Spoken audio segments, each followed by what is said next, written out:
So, hello everyone, Rupa Mehta this side. So, finally, I come back and today's topic is under confidence. So, हम जानेंगे कि under confidence हमारे अंदर कैसे आता है और कैसे इसको हम दूर कर सकते हैं. So, बेसिकली हम सभी ने कभी ना कभी अपने मन में या अपने आप में ही थोड़ा सा कमी महसूस हर बारी करते थे जब भी हम नई चीज़ों को स्टार्ट करते हैं.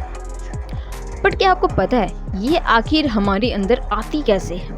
अंडर कॉन्फिडेंस हमारे अंदर कैसे आती, क्या रीज़न होता है? तो बेसिकली जब सोसाइटी हमें ये बोलती है कि तुमसे कुछ नहीं हो सकता, तुम उससे कम हो, तो ये कंपैरिजन के कारण से हम अंडर कॉन्फिडेंस की ओर चले जाते हैं. खास करके भारत में मध्य वर्गीय परिवार में अक्सर औरतों को ये सुनने को मिलता है कि उन्हें प्रूव करना पड़ेगा. बट क्या ये सही है? नहीं, ये सही नहीं है. अगर यदि हम अपना आत्मविश्वास को बढ़ाते हैं तो हम खुश रह पाएंगे, निर्णय ले पाएंगे और सबसे बड़ी बात, हम अपने सपनों को पूरा कर सकते हैं. इसी को लेकर के अब हम जानेंगे ऐसी 5 स्टेप्स जिसे यदि हम वन बाय स्टेप फॉलो करते हैं तो डेफिनेटली हम उस चीज़ को दूर कर सकते हैं, अंडर कॉन्फिडेंस को दूर कर सकते हैं और कॉन्फिडेंस लेवल को बढ़ा सकते हैं. सो फर्स्ट आता है सेल्फ एक्सेप्टेंस. हम जैसे हैं, अच्छे बुरे जैसे भी हैं, हमें स्वीकार करना चाहिए.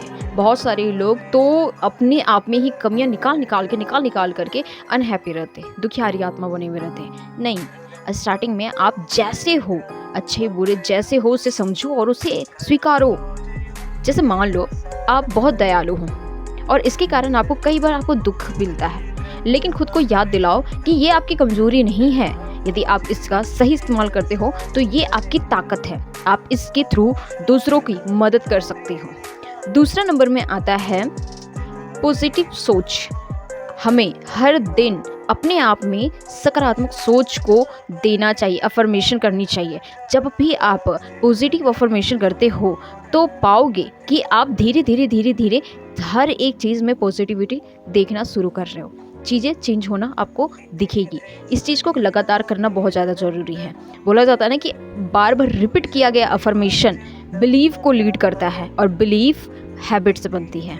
सो इस चीज़ को करना बहुत ज़्यादा ज़रूरी है. जैसे मान लीजिए कि आप कोई भी नई चीज़ों को करने में बहुत ज़्यादा डरते हैं तो आप लॉर्ड में ऊंचे स्वर में आप चिल्ला करके बोल सकते हो, छत में जा कर के, बाथरूम में, कहीं पर भी आप बोल सकते हो कि मैं ये कर सकता हूँ. खुद से बातें कीजिए तो जा कर के आप पाएंगे कि आपकी सोच धीरे धीरे बदल रही है, चेंज हो रही है.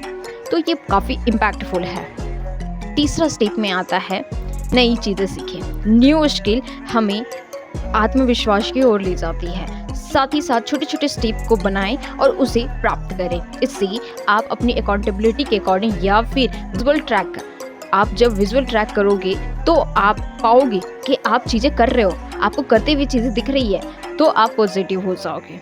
जैसे मान लीजिए कि आपको खाना बनाना है तो आप छोटे छोटे व्यंजन्स को ट्राई करो और हर बारी नई नई चीज़ें सीखते रहो. इससे आपकी आत्मविश्वास बढ़ेगी, सेल्फ कॉन्फिडेंस बढ़ेगी. सो चौथा नंबर पे आता है आत्म प्रेरणा. जब कभी भी आप खुद को मोटिवेट करना चाहो या फिर लंबे समय तक चीज़ों को अच्छे से करना चाहो तो आपको कंटिन्यू प्रेरणादायक बुक पढ़नी चाहिए अपनी फील्ड से रिलेटेड. आप जिस भी फील्ड में हो उस फील्ड से रिलेटेड आपको जितनी ज़्यादा हो सके उतनी ज़्यादा किताबें पढ़नी चाहिए. इससे क्या होगा कि आप सामने वाला पर्सन के एक्सपीरियंस को फील कर रहे होते और जब कभी भी इनके फ्यूचर में आप उस चीज़ से गुजरते हैं तो वो चीज़ें ऑटोमेटिकली आप सॉल्व कर लेते हैं. तो ये बहुत ज़्यादा इम्पैक्ट क्रिएट करता है. और साथ ही साथ जब आप कोई भी बुक में कुछ भी सीखते हैं और उसको अपने जीवन में इस्तेमाल करते हैं तो आपको खुद एक अलग सा ही कॉन्फिडेंस फील होता है. सो पांचवा है समर्थन प्राप्त करें. सपोर्ट बहुत ज़्यादा मायने करता है, खासतौर से मिडिल क्लास फैमिली में. अक्सर कई पेरेंट्स ऐसे हैं जो चाहते हैं कि उनके बच्चे बहुत ज़्यादा ऊपर उठे, बहुत उन्नति करे, कीर्ति पाए, यश पाए. सो बेसिकली आप यदि कुछ सोच रहे हो कुछ करने का तो आपको पूरी डेफिनेशन के साथ, पूरी विचार के साथ आपकी विचार और आपको अपनी भावना को अपने दोस्तों और अपने परिवारों से शेयर करनी चाहिए. आप जब ऐसा करते हो तो वे आपको सपोर्ट करेंगे. यदि वे सच में अवेयर है तो डेफिनेटली करेंगे. सो ये 5 स्टेप्स हैं. यदि हम इसे इस्तेमाल करते हैं तो हम आत्मविश्वास को मजबूत बना पाएंगे. तो चलिए दोस्तों, हम मिलकर के अंडर कॉन्फिडेंस को दूर करते हैं। याद रखिए, अपनी पहचान बहुत इंपॉर्टेंट है। हर व्यक्ति, हर महिला अपने आप में बहुत खास है। Thank you. Have a great day.